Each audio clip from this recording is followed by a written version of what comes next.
चीज जिसका फ्लेवर हमारे अंदर एक अजीब तरह की क्या कह सकते हैं, वो क्रेविंग ही वर्ड है, कुछ और तो याद आ नहीं रहा, आता है कि बस खा लो, बर्दाश्त से बाहर हो जाता है।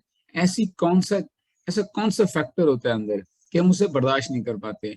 125 किलो का शरीर 20 ग्राम मिठाई के आगे हार जाता है। ऐसी क्या चीज होती है, उस पर आज बात करेंगे। डिफरेंट डिफरेंट क्रेविंग्स का डिफरेंट डिफरेंट रीजन होता है।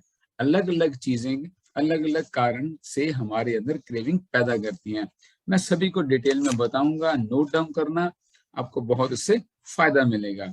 सबसे पहले आपको बताऊं, जैसे एग्जांपल के तौर पे आपका राजमा खाने को मन करता है, राजमा चावल खाते हैं, छोले खाने का मन करता है, ऐसी चीजें खाने का मन करता है, तो सिंपल बात, आपके अंदर प्रोटीन की डेफिशिएंसी है। लिखो इन बातों को, बड़ी इंपॉर्टेंट है। दूसरा, कुछ लोगों को आपने देखा है बर्फ खाते हैं, बर्फ चबाते रहते हैं, बर्फ बहुत खाते हैं, उनके अंदर आयरन की कमी होती है, ये भी लिखो। अच्छा, कुछ लोगों को अदरक बड़ा टेस्टी लगता है, अदरक के बिना खाना नहीं खाएंगे, वो भी कच्चा चाहिए, वो चबाने वाला। लिखो, हार्ट में प्रॉब्लम है, हार्ट में दिक्कत हो, ब्लॉकेज हो, तो आपका अदरक खाने को बहुत मन करेगा, ये भी एक चीज होती है, हर किसी के साथ नहीं लेकिन मोस्टली।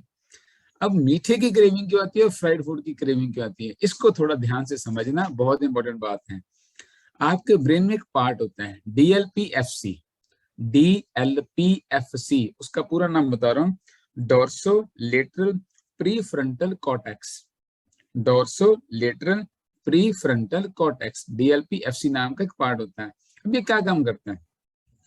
जब ये एक्टिव होता है तो दिमाग अलर्ट रहता है, फोकस बढ़ाता है, अटेंशन बढ़ाता है, चीजों को समझने में आनंद लेता है, कॉग्निटिव हेल्थ, ग्रेस्पिंग पावर, ये सभी इस पे आती है। जब आपका ये हिस्सा एक्टिव रहता है तो क्रेविंग नहीं होती, जब ये एक्टिव नहीं रहता तभी क्रेविंग होती है। इसकी मैं रिसर्च बता रहा हूँ आपको।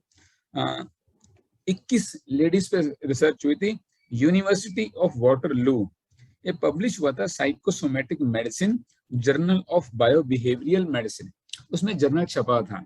ये क्या छपा था, 21 लेडीज पे स्टडी की गई, इनको मैग्नेटिक से ना, एक मैग्नेट के बनाया होगा कोई, उससे इस पार्ट को जब एक्टिव किया गया तो जो उनको सबसे पसंद चीजें थी सामने पड़ी थी, कोई क्रेविंग नहीं हुई। जब वो हिस्सा डोरमेंट हुआ, स्टिमुलेट नहीं हुआ, तो उन्होंने वो चीज छोड़ी ही नहीं। यहाँ ध्यान रखना, ये चीज समझने वाली है। अगर आप किसी ऐसी एक्टिविटी में इन्वॉल्व हो जहां आपकी अटेंशन, आपका माइंड एंगेज्ड है, तो आपको क्रेविंग नहीं होती। अगर आप फ्री बैठे हो, अकेले बैठे हो, कुछ काम करने को नहीं है, माइंड कहीं और एंगेज नहीं है, तब ये क्रेविंग आपकी बढ़ती है, इस एरिया में एक्टिविटी कम होने के कारण। इसीलिए लिखो, थोड़ी चीजें बता दूं, जो लोग बिल्कुल वर्कआउट नहीं करते, अकेले रहते हैं, ज्यादा बात नहीं करते, एंजाइटी में रहते हैं, या ओवरवेट होते हैं, उनका ये हिस्सा कम काम करता है, इनएक्टिव रहता है। जितना वो इनएक्टिव रहेगा उतना ज्यादा क्रेविंग होती है मीठी की या हाई फैटी फूड की, आप वो टॉलरेट ही नहीं कर पाते।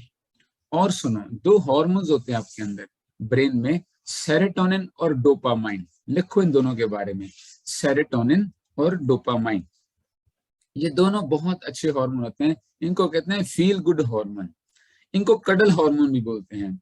जैसे किसी को देख के अच्छा लगता है, वो अट्रैक्शन होती है, कुछ सुन के अच्छा लगता है, कुछ सूंघ के अच्छा लगता है, तो ये दो हार्मोन रिलीज होते हैं, सेरोटोनिन या डोपामाइन। किन्हीं वजहों से, उस पर बात भी करेंगे,